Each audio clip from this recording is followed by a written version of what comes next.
And you know what really boosted things up prior to him wind up running for a re-election? A war. A war. Towers, planes, all kind of issues just came up. I'm telling you the truth. I want you to understand things, okay? Think about this for a second. Never had this much visibility in his entire life. Gavin Newsom has never had this much visibility in his entire life. For all of the criticism that he's getting now, he's not worried about that. I believe, and this is just a theory of mine, a C student's theory, I believe that Gavin Newsom, Batman right here, is looking for a long-term accolade in the form of your vote for President of the United States of America. If he can fast-track things, rebuild, get things in position to where the Olympics wind up going off without a hitch, they recover, people get their homes back, they then get assistance from the federal government in helping them to rebuild. I believe that Gavin Newsom is planning and putting himself in position to be the hero long term. And that is the platform that he's ultimately going to run on in 2028 to become president of the United States of America. I believe if you are looking at this from a long-term perspective, that Gavin Newsom and company, whomever it is ultimately putting themselves and setting themselves up for long-term success. Our problem is that we think so short-term. We thinking, oh, he's doing wrong, oh, we don't necessarily care for him, his likability is down. He's not worried about the now, he's worried about 4 years from now. He worried about putting himself in position, I believe, 4 years. Would you think that his political career is supposed to be over because Kamala Harris possibly is running for governor of California in 2026? He's not paying attention to no 2026. He's paying attention to 2028. That's the play. You, I mean, if you're governor of California, you're fighting to be the mayor of California. We're all in this together. We're all better off. We're all better off. We're all better off. We're working together to take care of people and to make sure people are supported. We're empathetic, and we're here not just in the immediacy of the crisis, but we're here after the crisis, as opposed to creating a crisis in the middle of this by trying to divide people and play political, take cheap political shots. Do you have faith in Los Angeles Mayor Karen Bass? I have absolute faith in our community. I have faith in our leaders. I have the faith of our capacity to work together. President-elect Trump has blamed you for this crisis. He called you incompetent. What's your response? Well, I call for him to come out, take a look for himself. What we want to do in the spirit of an open hand, not a closed fist. He's the president-elect. I respect the office. We have a president of the United States that within 36 hours provided a major disaster declaration over a text. We had support from the president of the United States, Joe Biden, all the resources to hope or imagine, constant communication. I'd like to extend that to the president-elect. I don't know what he's referring to when he talks about the Delta smelt in reservoirs. The reservoirs are completely full of state reservoirs here in Southern California. That misinformation, I don't think advantages or aids any of us. Responding to Donald Trump's insults, we would spend another month. I'm very familiar with them. Every elected official that he disagrees with, very familiar with them. We do know, though, from reporting here locally, that one reservoir that served the Palisades was not full. And that's exactly what triggered my desire to get the investigation to understand what. The school of Kamala Harris word salad is strong with this one. The dodging of accountability is strong with this one.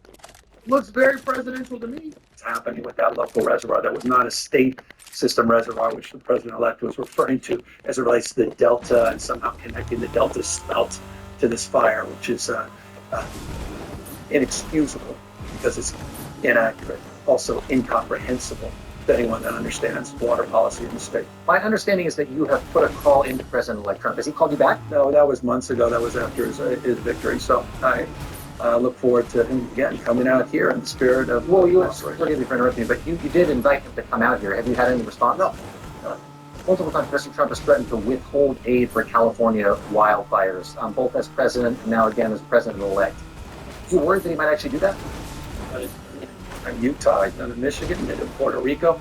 He did it to California back before I was even governor in 2018, until he found out folks in Orange County voted for him, and then he decided to give the money. So he's been at this for years and years and years. It transcends the states, including, by the way, Georgia, right? Similarly. So that's his style, and we take it seriously to the extent that in the past it's Look at all this animation. time. I've been pretty expressive about that in the context of someone threatening our first responders in terms of supporting the immediacy of their needs. So that's what you take it as, that President-elect Trump is threatening the first responders here. Well, I mean, it's what he said. He said, I'm not going to support the firefighting efforts. I'm not going to support the state of California as it relates to its emergency management. He made this pretty clear during the election, unless they do my bidding. And again, these are familiar terms, and they're familiar to a lot of other states, not just my state. And they're familiar to not just me as governor, but the previous governor of California, Governor Brown, that was battling with these same things. So you just work through these things, and I'm just blessed. I mean this. I'm blessed. I'm at 40 million Americans who happen to live in California, that Joe Biden's president of the United States and did what he did immediately. And to the extent that we can work with the same relationship and that same spirit with Donald Trump, I hope we can. I'm telling you that this guy is gearing up to run for president of the United States of America. I'm telling you that this guy is putting himself in position to run for president of the United States of America. If not him, who? Hakeem Jeffries, AOC, Kamala Harris again. Watch what I say. Watch what I say. Let me continue to read these super chats, and then we're going to continue on with the show. Shout out to my dog, Delta Fox, in the building. Delta Fox says, nice setup. You went from Anton in Detroit to Patrick David levels for your studio. Well, listen, if you want to compete, then you're going to have to make some adjustments. You know what I'm saying? Can't let them steal everything. This is why you're a bad chaser. Number one, Big Bro keeps growing so we all can follow. Shout out to Cordius Contemplations. You know what's so funny about that, Delta Fox? You know what's so funny about that? Let me bring up that super chat again. One more time. Delta Fox says, nice setup. You went from Anton in Detroit to Patrick David levels for your studio. I will tell you this, Delta Fox, and this is the honest to God truth. I got invited to Patrick Bet-David Studios over in Fort Lauderdale. And I had an opportunity to go through, meet a sales team, talk to the people, tour. And it's funny because they were trying to sell me on getting assistance and coaching and all of this other type of stuff with Patrick Bet-David and sales funnels and how it is that I can improve my business and all of that type of stuff. And it was a really, really, really cool tour. They had great salespeople, and I got to see a lot. I got to see where he recorded. I got to see what his process was. I got to see where his building was. I got to see everything. And so I went through there twice. I had an opportunity to go through there twice. They allowed me to record and take pictures because I guess they thought that I was going to vlog or something, but I didn't. And I recorded and I took pictures because I wanted to understand exactly how they ran the studio. And I put it in my mental Rolodex. I put it in my, I stored it away. And then I went through and I started to visualize how I could do it better myself. When I went over to Dr. Phil, I didn't go to Dr. Phil because I cared about the show. I went to Dr. Phil because I wanted to learn exactly how he did his studio and his setup and how he set up this whole thing in Dallas and transitioned it over from Hollywood and California. Man, you ain't had no gun. I wanted to know everything. I need to know. I will go down there. You ain't even got to send me a flight. I'll fly down there myself. Let's figure it out. And the whole time, I'm like, oh, can you give me a tour how you doing it over here? Can you give me a tour how you doing it over there? See how they got their camera set up. How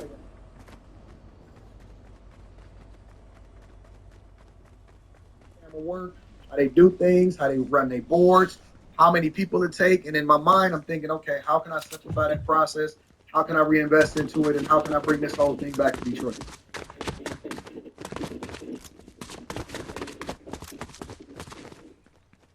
So take that for what you want it to mean.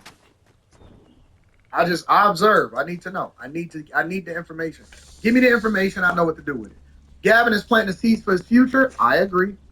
Shout out to Jerry Early says, thank you, Anton. Just get back to Los Angeles from Hawaii to check on my home and ashes everywhere. I live close to the ocean. The governor of California is piece of horse manure. I can't stand that guy. Shout out to Jerry Early. I appreciate you.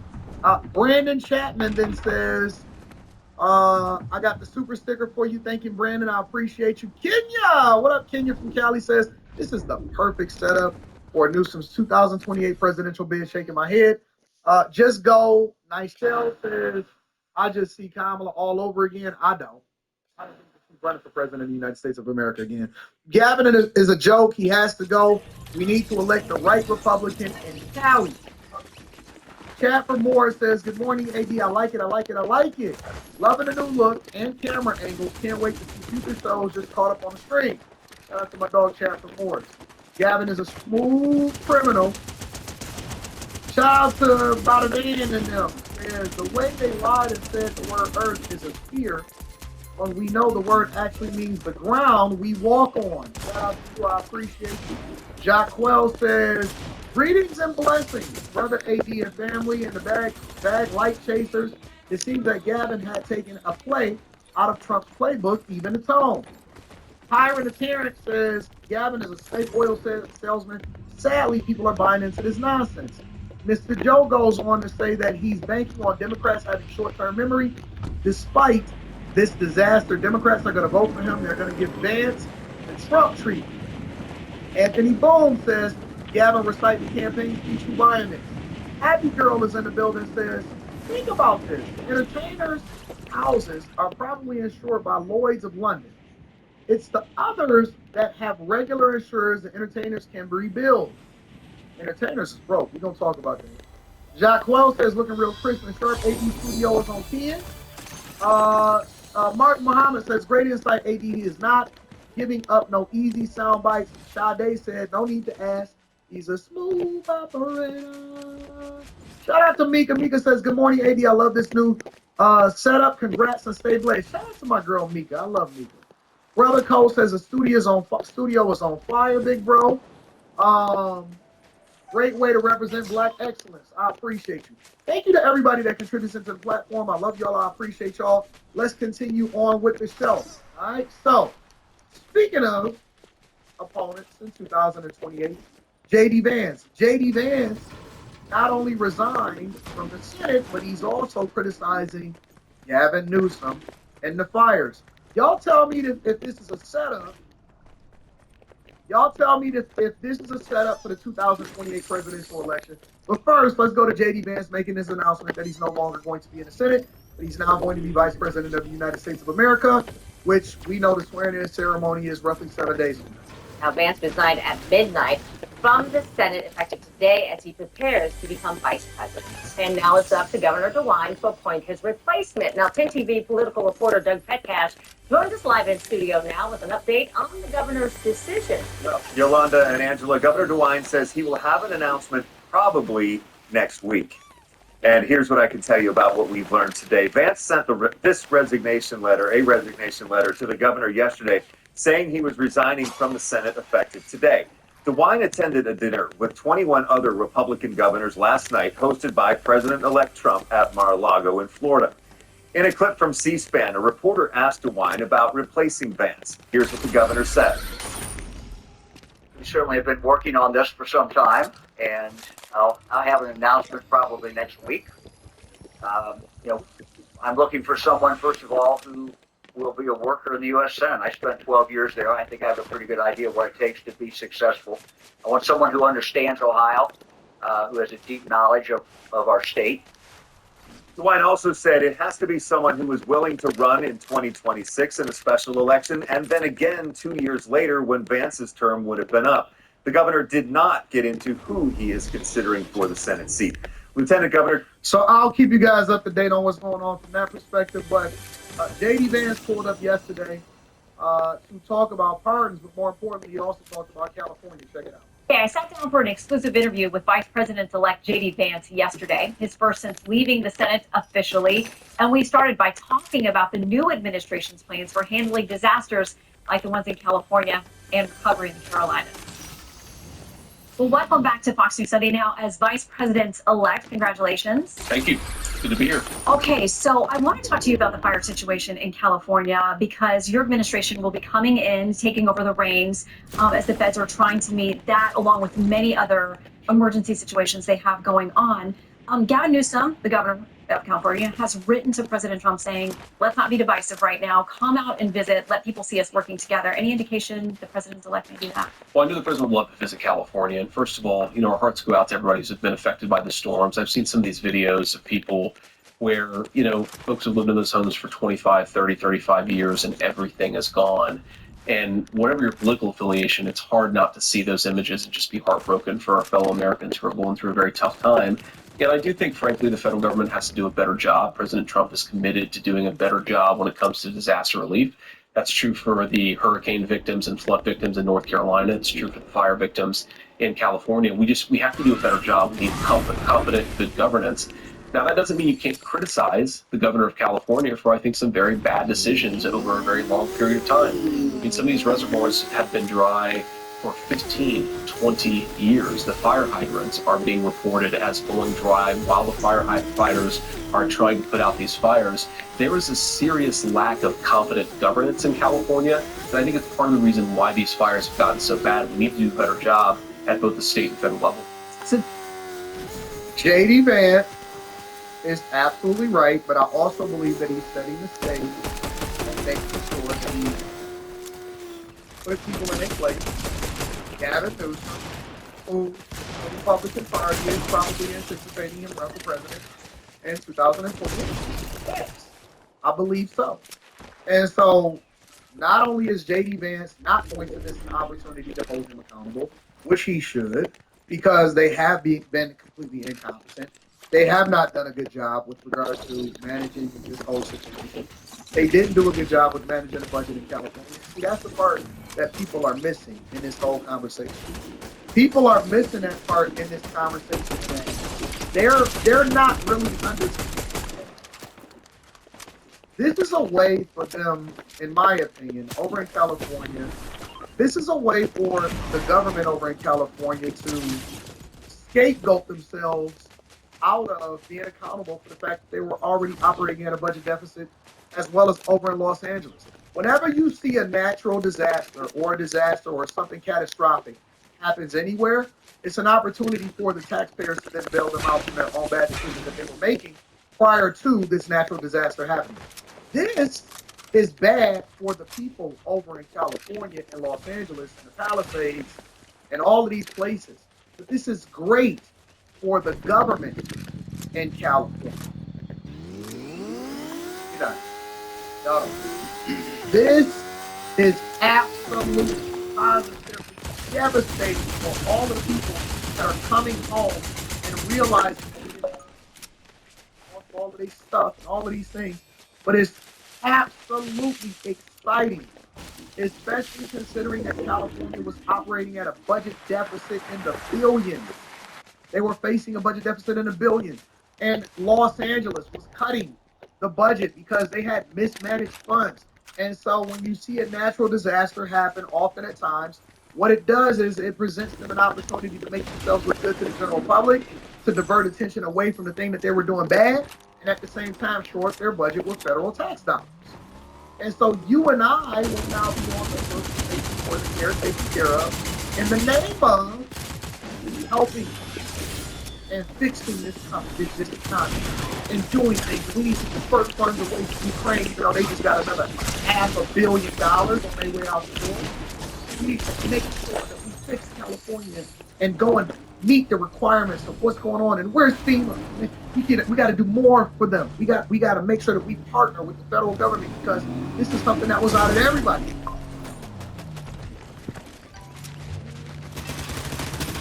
Reason why these fires have gotten so bad. We need to do a better job at both the state and federal level. So there are skeptics who worry about what the administration will do when it comes to handing out aid to California. They're citing back to something that the president-elect said in September when he said we won't give him money to put out all his fires, and if we don't give him the money to put out his fires, he's got problems. Is there any consideration of withholding aid to Californians? No, look, President Trump cares about all Americans, right? He is the Thank you, president for all Pam. Thank you, Americans. everybody. And I think that he intends to have FEMA and other federal responses much, much better and much more clued into what's going on there on the ground. You know, President Biden has been asleep at the wheel for a number of different crises, and I think this final California fire, as it's really getting out of control in Biden's last week and a half, I do think it drives home. Just again, we've had incompetent governance for so long. You know, President Trump often says that the coalition that made him the president was just a common sense coalition. There were conservatives, there were moderates, there were even a few liberals. But the thing that united us is just this basic idea that yes, government should be smaller, but when government does the things that it should do, it ought to do them well. And that's one of the things that President Trump and I are going to fight to get back to. And it's amazing. It's funny because nobody sees the play until the play is already in place.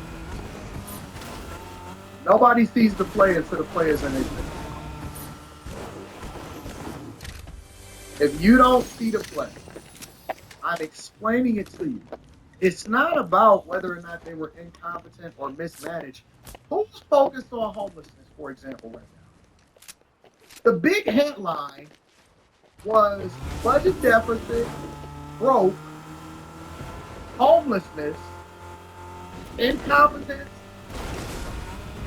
unaffordability, crisis, regulation, doo-doo on the streets of California. Who is focused on any of those things in California right now? You know what the message is? You know what Democrats are saying? You know what they feed to the people? Hey, look, if you don't think that Gavin Newsom, when he gets up in the morning, he makes sure that he puts his hair gel on and shaves his face, and so that he can present himself to the general public, if you don't think that the play is ultimately, or that he's thinking in his mind, or that he's tapping in with all of his assistants and his whatever it is, the people that surround him, his cabinet, his aides, or whoever it is that surround him, if you don't think that at the end of the day, or at the beginning of the morning, they say, hey, all right, so what do we have to do? We do have to take care of this. This is what's happening with the firefighters. This is what's happening with the fires and all of this stuff. Oh, and before we leave, let's have a conversation about how we can present ourselves, who we need to meet with the press, and what's the message that we're trying to send, and how do we make sure that we put ourselves in this position, in the best position possible, and paint ourselves in the best light. If you don't think that that's the conversation that's being had, you're crazy. You're crazy. You're out of your mind. Now they get to divert away from all of the things that we were holding Californians accountable for, and they get to focus on, hey, listen, we're not worried about that right now. Our goal is to save lives. Our goal is to mitigate the fire. Our goal is to rebuild. Listen, if they have any semblance of success when it comes to stopping this fire, rebuilding efforts, and then making themselves look good, set themselves up for the Olympics and all of these other events, I guarantee you that that will be the conversation, not all of the other stuff that happened before. They're not going to be talking with the homelessness crisis and with the homelessness rates and $165, $180 million that they spent on homelessness and $28 billion that just so happened to go missing that they were dedicating to homelessness, because nobody is going to be talking about it. Everybody is going to be talking about fires. Everybody's going to be distracted with celebrities. It's going to be another scandal somewhere, and then they're going to all be focused on whether or not we were successful when we came out of this together. Because that was a time that was unprecedented. This was the worst time in history when it came to fires over in California. And it's our job. It's our job as people that to remind them, to remind you, to remind the general public, the same way that we did during the last election, and we didn't forget over the last 3 years what they were doing. See, they thought that you were going to be distracted and they weren't going to be accountable for all of the things that happened for the entirety of their presidency, of that cabinet being in place. We went back to 2021 and we said, hey man, you was the border czar. They thought we got it. They said, oh, no, we wasn't the border czar. That was just an unofficial title. No, you was. Yes, you were. Yes, you were.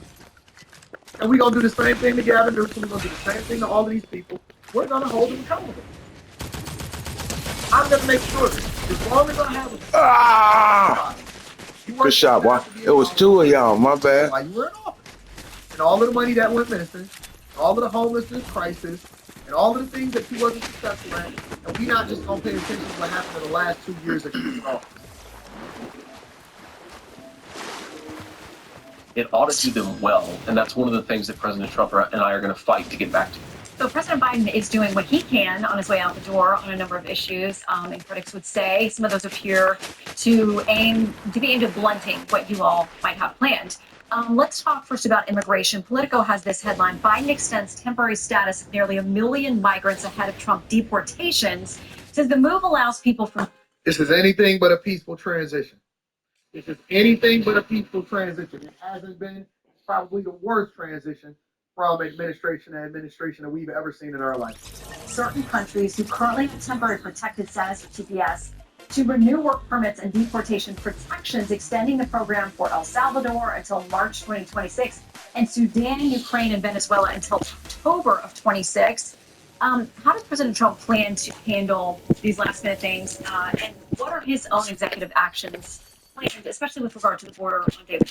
Yeah, so Shannon, if you step back a little bit, I do think it's important to reiterate that not just on the border, but on a whole host of issues, President Biden has left us an absolute dumpster fire. Now, we're excited to get to work, but we need to be open and honest about the fact that President Biden has not left the next administration in a good place, right? FEMA's funds are depleted. We have a wide open southern border. Oil is going through the roof. Bond yields went from 4.1% to 4.8% in a month. And that's on top of the fact that President Biden has been running the largest peacetime deficits in the history of this country. So we've got a lot of debt, a lot of problems, and a wide open southern border. And thank God that Donald Trump takes office in a week and a half, because we need somebody to actually govern this country effectively. Now, on the border crisis in particular, the most important thing that we have to do is to send a message that America is closed to illegal immigration. For the past 4 years, we have been wide open, and you're going to see, I think, dozens of executive orders coming from the Trump administration, coming from us on day one, that send a message to Customs and Border Patrol: you guys are allowed to do your job again. And to illegal immigrants all over the world: you are not welcome into this country illegally. If you want to come through, you've got to come through proper channels. What about the critics who are humanitarian activists? I think that's pretty straightforward. Let me go ahead and read some of these super chats, and then we're going to go on with the show. Let's see what we got here. Courtney. Shout out to Courtney. Courtney then says, I'm going to keep it a bug with you, AD. A milestone I'm working towards, no handouts, is being able to see a full-day operation in real time, in real life, just like you did with Patrick Bet-David. Shout out to you, Courtney. I appreciate you. K Studios, wedding portraits and lifestyle says, shout out to you, Anton. Amazing setup. I will always be a backstage. Looking forward to always learning from you and growing. Would love to meet you in person if you're still coming to DC. I don't know if I got the capacity to meet you during the inauguration. Honestly, to be honest with y'all, we'll talk about it on the Q show tonight. Shout out to y'all. Common Man 80 is in the building. Shout out to Common Man 80. Says, oh man, Anton, are you telling me you have to be dressed about an hour after you dress for breakfast? We gotta put the uniform on, baby. Yo, shout out to you. The University is in the building. Says, Anton, the black suit, white shirt, sir? No, sir. You know better. Can't speak out. And that prayers up. Tasha Tiger. What up, Tasha? Gavin Newsom and Nancy Pelosi have ruined this state. I live in Oakland. He's great at actor. He's a great actor. In his own mind, we see clearly. Got to tell the rest of the state to vote a certain way then, baby girl. Mark the Guardian says Cali will flip red once people understand the permanent red tape Cali has to rebuild. Many may not be able to start rebuilding until a year from now. Shout out to Mark the Guardian. I appreciate y'all. We got the Q show tonight. Also, on top of that, make sure you guys tap into the Patreon. Link is in the description. Also, Teach Hanley 40% off your first order, plus 20% off of life. Get clean. Get clean, all right? Let's deep dive, all right? I want to get into Mel Gibson. Mel Gibson had some life criticisms or some life experiences, criticisms and also some things that he wants to communicate. Hey, why is Mel Gibson not showing up?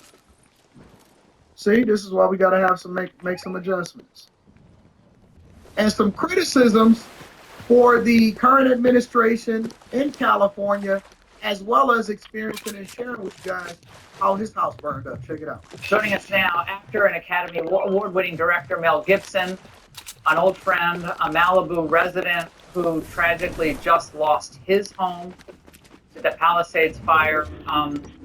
Mel, I was thinking about you when I saw this fire break out. I think I talked to Raymond. I said, "Is Mel okay? Is his family okay?" I instantly thought of you. He said he thought you were okay. I'm glad you got out. Glad your family is safe. But tell us what it was like to be on Rogan's podcast when I guess you learned that your home has been lost. That's crazy. I didn't learn it was lost. I knew the neighborhood was on fire. Then I was in the. It's coming I was inside. a little tense while I talked to Joe, but he's a guy that can put you at your ease fairly well. So He's coming out. Okay. He's coming out. He got a sword. Safe and out of harm's way. He got a sword. He coming out. That's pretty crazy to be doing a Joe Rogan podcast and your home is about to catch on fire, and you still got to maintain frame because not only do you have to do it, you have to communicate with the people. To get possessions, of course, they're really immaterial when you have your family. But I've been to your house. It was an incredible home, beautiful home. But were you able to get anything out of your house? That looked crazy, bro. Not much. A few necessary things. You know, my son I said, just go and grab this and this and this. And he grabbed like 3 things and took off. And then, you know, those are okay. Stuff like passports and a couple of papers and stuff like that. But by and large, everything was just, it looked, when I got there the other day, I went up there yesterday, it looked like Dresden, you know, after Bomber Harris got through with it. Yeah. Mel, So nothing left. for those of us watching this from afar, try to convey to us the feeling of seeing your home, your neighbors' homes, and the community there Sure. at such a loss. I mean, it's tragic. It makes you really sad. I was actually, you know, there are neighbors I have that I was actually looking at them. I felt worse for them than I did for myself. You know, I look at it as a strange mixture of sadness and almost kind of an elation. Thanks. But I count my blessings, you know, no matter what. These are things. And they may or may not be replaceable, but they're only things. And we're still here. And I just kind of look at it as almost in a weird kind of way of purification. I'll meet you halfway, partner. I'm gonna get rid of about 8 or 9 real quick. And there were many things, you know, gone of the blaze. But you know, I've thought about it since. I thought, oh damn, you know, that's too bad. But you know, works of art, photographs, rare books, you know, old books. Some as old as, you know, 1600. You know, crazy. Seriously. A lot of people like to discount it and say, well, Mel got money, or this person got money, and this person got money. I was looking at a social media post yesterday where a woman, that is a famous woman, and she was going over and saying that everybody that had a home that burned down over in California, even if it was $1 million or a multi-million-dollar home, didn't or doesn't necessarily have the money to rebuild. She gave an example. She said her neighbor was like 80 something or 90 or whatever, and she bought her lot long time ago because she'd been living there her entire life, I guess in her early 20s or something like that, for like $15,000. And she said that the lady told her that she had a choice between her lot or, you know, the actual neighbor's lot or the famous woman's lot. Back in the day, for $15,000 or $20,000, she went with the $15,000 one. That was a lot of money at the time. More importantly, she had anticipated living there forever. And she said that over the years, obviously, that lot has appreciated, or her home that she built on that lot has appreciated to over $1 million. But that's an unrealized value. Meaning that the value of that home is only based off of what the assessed value is that they pay in property taxes. It doesn't necessarily mean that they're going to get that money back. You see what I'm saying? So essentially all she has is still that lot. Everybody that lives in California is not rich. And this is the thing that I try to even explain to people from a financial perspective is that the value in something or your net worth, which fluctuates based off of whatever your investments are, goes up and down, but it's assessed based off of your liabilities taken out of your assets. And if your assets aren't worth anything, then what good is it? What good is it to have this home that is $1 million that you can't get Come any on, value out of partner. it? The only gain that you get out of it is if you then use it or leverage it or in some way, shape, or form at some point in your life, sell it or get the gain out of it, which you then are going to have to pay taxes out of it. But just because people had multi-million-dollar properties, everybody wasn't necessarily rich. Some of these people, entire net worth was tied into their homes. Mel Gibson is probably one of the fortunate ones because he's probably one of the people that have, a lot of money or a lot of resources or whatever.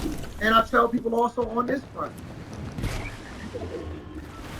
being a millionaire is not the same for everybody. And that's why, I want to get into his criticism of the government and stuff like that. But let me break it down to you from this one, right?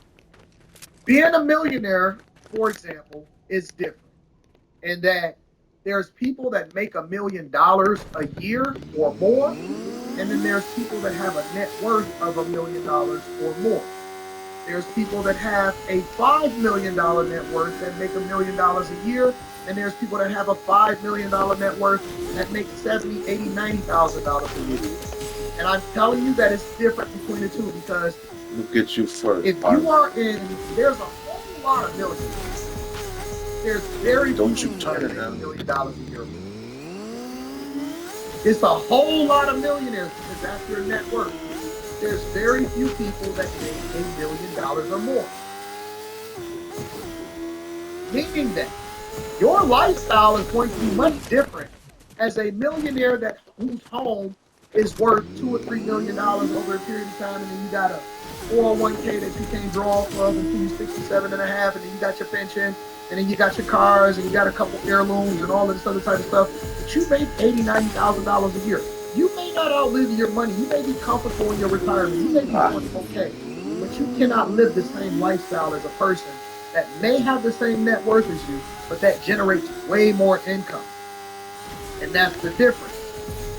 Mel Gibson is probably gonna make 5, 6, 7, 8, 9, 10, 20, $30 million a movie, depending on what the performance of it is. That's much different than his neighbor that may have a house that's similarly valued as him, but don't generate the same type of income.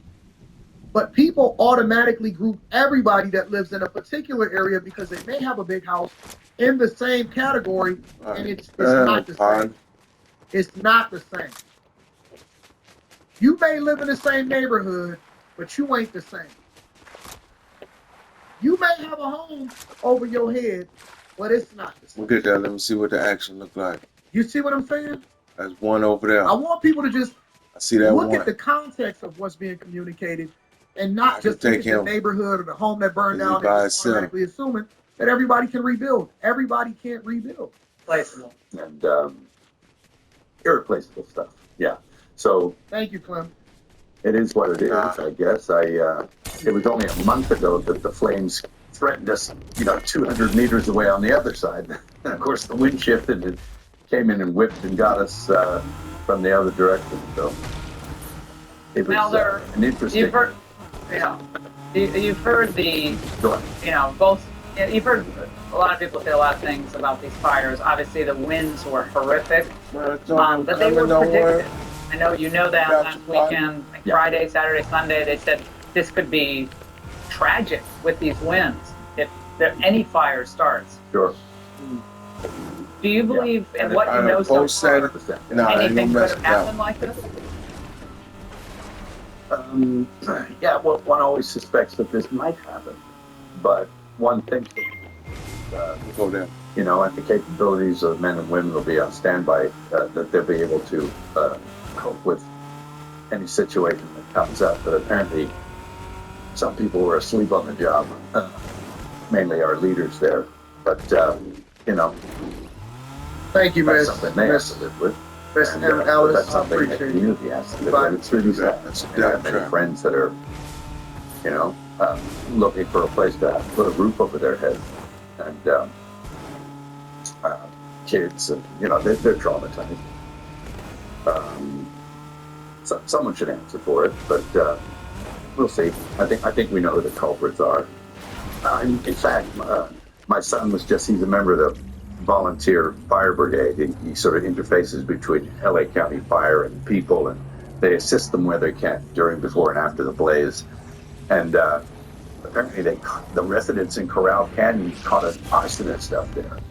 And the guy was all tooled up with fire gear and equipment and stuff like that, ready to go. And he had been lighting fires, but they corralled the guy in Corral Canyon and gave him to the police. So Yeah, there are apparently people that actively yeah, going around looking for yeah. these conditions. Yeah. Yeah, apparently, Mel, that individual was never charged. It's a very confusing set of facts because apparently he was reportedly trying to light things on fire, but it's not the fires, I guess, that they. I mean, it all seems very bizarre. But they have not ruled out that arson could have started the first fire. They're obviously still investigating this, and at the same time, Mel, there are numerous complaints, as you alluded to, that the fire hydrants did not have water or water pressure. And the LA fire chief herself reacted. Watch this. My stance on this is when a firefighter comes up to a hydrant, we expect there's going to be water. We don't control the water supply. Our firefighters are there to protect lives and property and to make sure that we're properly trained and equipped. That's my position on this. So if there's no water, I don't know how the water gets to the hydrants. Now, reaction to that. You chilling? Well, you know, I know they were messing with the water, letting reserves go for one reason or another. They've been doing that a while. California has a lot of problems that sort of baffle the mind as far as why they do it. In the events like this, you sort of is it on purpose? Which it's an insane thing. But one begins to ponder whether or not there is a purpose in mind. What could it be? You know? Is it on purpose? Is it on purpose? Is it all an act? Is everything? Come on, get this here. You need to get your shit straight. Or do we all see these acts of God and these natural disasters and these stuff, whether or not it's intentional? Now, one I more think good that a lot one of right this here, stuff is Pun. intentional. It's unfortunate that we're going through this, and I think that there's people that suffer as a result of it. I don't put anything past the federal government and what they talking about and how things are playing. Let me go ahead and read a couple of these super chats. I think I missed a couple, but let me go ahead and read a couple of the super chats. Hit the bathroom, and then we're going to I got continue you. on with the show. Stay in the car. All right. Mr. Robinson. Shout out to Mr. Robinson. Mr. Robinson says, AD Tom Ford. It's two of them. More perfume cologne will go great with your attire in studio. It's That's not another wild, two. It's cool, masculine, and extremely funny. Thank you, Pun. Like you. Shout out to you. Let's I get 'em. appreciate you, Mr. Robinson. Nasty Stu says, the California cops let the fire starters go because they couldn't find evidence they were starting fires. Nope. Yeah. We out of here. No way. No way. Is that, are y'all serious? Anyways, make sure y'all continue to hit a like to the algorithm, subscribe to the channel, and turn your notifications. Nuh-uh. Get back Y'all in. said, Get back in. ain't nothing about it, though. Thank you, Q. I appreciate it. Let's go over to the next portion of the show. I appreciate everybody that continues to tune in and tap in. Let me get over to this real quick. Dennis Quaid, another celebrity, All right, let's caught ride. evacuating his home in anticipation of things going bad. Check it out. Make sure you hit a like for the algorithm, subscribe to the channel, and turn on your notifications. The college not too long ago. You have a new location, and you're with someone. I'm going to walk with you if that's okay. What you are looking at is a resident and a familiar face who is like so many thousands of people right now trying to get everything out of their home and trying to clear everything out. This is an Academy Award nominated actor and one of my favorites and just a terrific man all the way around. This is Dennis Quaid. Hey, how are you? Dennis, say hi to NBC. Hello, everybody. You got a show and I don't want to mess with him. You got the quaint smile still working. Yeah, well, what are you going to do? Well, tell me, what is it? First of all, what is exactly going on here? What are you doing? It's up Tuesday. We woke up to this big plume of smoke, and then that was a real exciting day. And I was here at Palisades, went up on Wednesday. It was in 150 yards of the house, and these guys with their planes came down, put that retardant down there, and this helicopter pilots they're incredible. He tried to run, partner. I got him. Firefighters, the first responders, and He's trying to run. we got some good ones. That's There's good correct. people here, and we're fighting as hard as we can to save our city. Gosh, I'd never thought I'd say that, but that's what's going on. When you were forced to get out, how quick was it for Dennis Quaid? Well, we were, we were on the very All right, edge of the first finally, evacuation zone, which, that was Palisades Fire. And so we've had it lucky. I have so many friends who've lost. He lost both of his houses. And another good friend over the Palisades, he just moved into a house and he was renting the other one. And he lost both of them. Good. Let me tell you something. I don't care how much money you have. I don't care where you come from. I don't care what type of money that you're getting. I don't care if it's just your only home. That hurts. And the amount of or lack of compassion for people that lose their residences or lose their homes is crazy. I don't want to see stuff that people work for or homes that people work for in any capacity. And I don't care, like I hear people when I see people online and they be saying, oh, well, they could just rebuild. Oh, they could just do this. Oh, they could just do that. Talk about they could just rebuild. Bro, that's my crib. I worked hard at it. I think that there's an undercurrent. There's an undercurrent of jealousy, and people are excited for other people to lose their homes a lot of times. A lot of times people are angry at their own circumstances, and so they say, oh, you rich, oh, you got 2 homes, oh, well, you shouldn't have. Nobody deserves to get their home burned down. That's crazy. Nobody deserves to get their home burned down. Some of these people are just regular, everyday folks. Some people are just trying to figure out how to make it, to be honest with you. And just because people have money in the past, it don't always mean it's got money now. Right here.